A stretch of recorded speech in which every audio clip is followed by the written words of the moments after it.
In this video I say Lehi a lot. I believe it's pronounced Lehi. I apologize.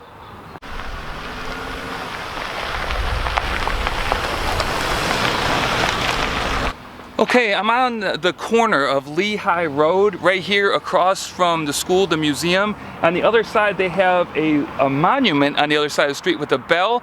That bell used to be on top of that school, so we're gonna go check it out. Okay, so I walked across the street, and there is a monument here from Old Fort, Utah. They built this fort to protect them against the Apache Indians back in the 1870s and 80s. But at the top of this monument is a bell that used to be on top of that school, the gentleman said, and it would be rung in the middle of the night in case of fires or stuff like that. People could hear the ring, and they knew by the ring that something was going on.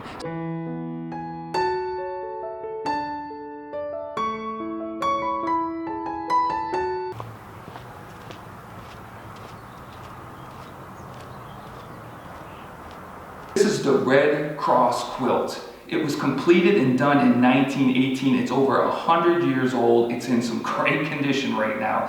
The reason it was done was to raise money to purchase an ambulance during World War I to take care of our American soldiers. Let me tell you a little bit more. So this is how this worked. People would donate a specific amount of money to each one of these squares.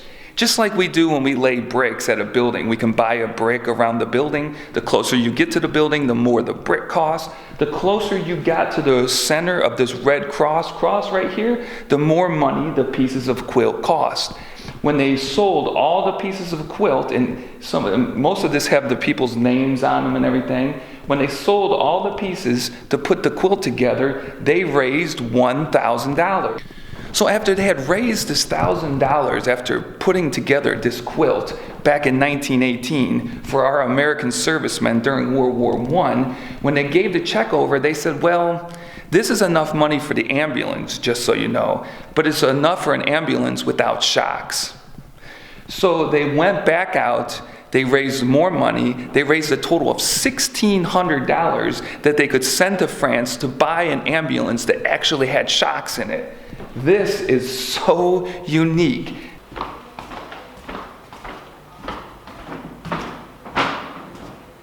So across the street from this site where Lehi School is was the place that they called Fort Utah. And Fort Utah was the center of some place that was immediately named Jonestown because of the person who was the leader of the pioneer group that came in 1877. So after a little while of being here and trying to get this area known as Jonestown settled, Mr. Jones fell into a little bit of trouble.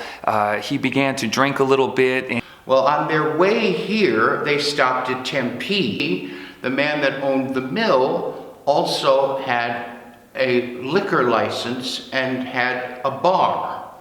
And at that bar, he was famous for selling rum drinks. Mr. Jones became addicted to the rum drinks. And the town that was here was a Mormon town. So they thought, you know what, we might need to change the name. So they went and talked to And Brigham Young, he just opened the Book of Mormon, placed his finger there and said to Mr. Serine, the town shall be now known as Lehi. When Daniel Webster Jones arrived here in 1877, they needed to find a place to be able to farm. They needed to find a place to start growing crops. And right down the street from here is what they called the Park of the Canals. I've done a video, I'll post it up here, all about the Park of the Canals. They went over there and they dug out one of the ancient Hohokam canals.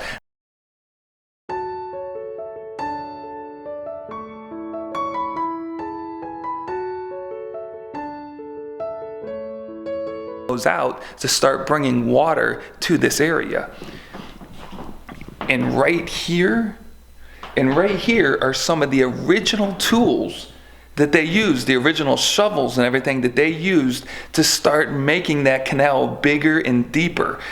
So I am now standing in the actual canal that the Mormon missionary pioneers in 1877 came to to start working out with those tools I just showed you.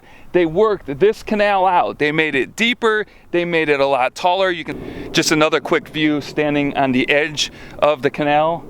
It goes all the way down that way. Here are some really awesome historical pictures of the Mormon pioneers digging out what is the Park of the Canals, an ancient Hohoacum canal, to bring water to their crops here. And these fields, when irrigated, were so abundant with the hot climate, the horse and the ox-powered farm equipment, the earliest settlers were able to grow 3 crops a year: winter wheat, corn, and alfalfa. This was the basis of the agricultural abundance that became the lifeblood of Mesa.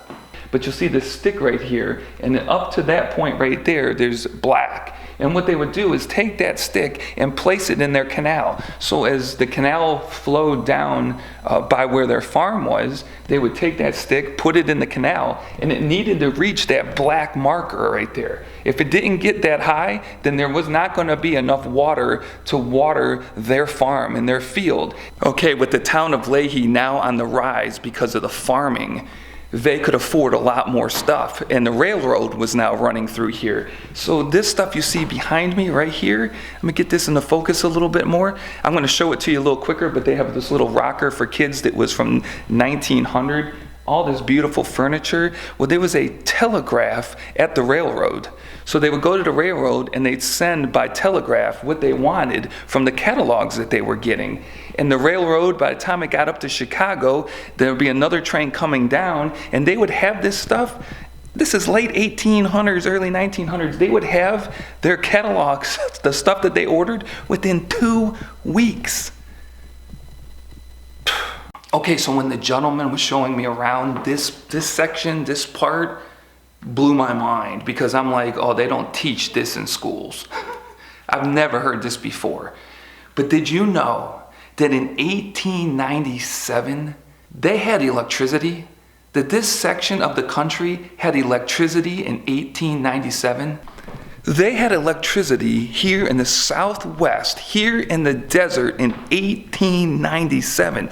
And then throughout this museum, they have the old Hohoacum Indian pottery and baskets in here, because if it wasn't for the Hohoacum, there would be no water coming down here to Mesa or into Arizona. We still use the same canals today that the ancients used around 300 BC. So they have some great pottery and baskets and grinding stones. Very well done.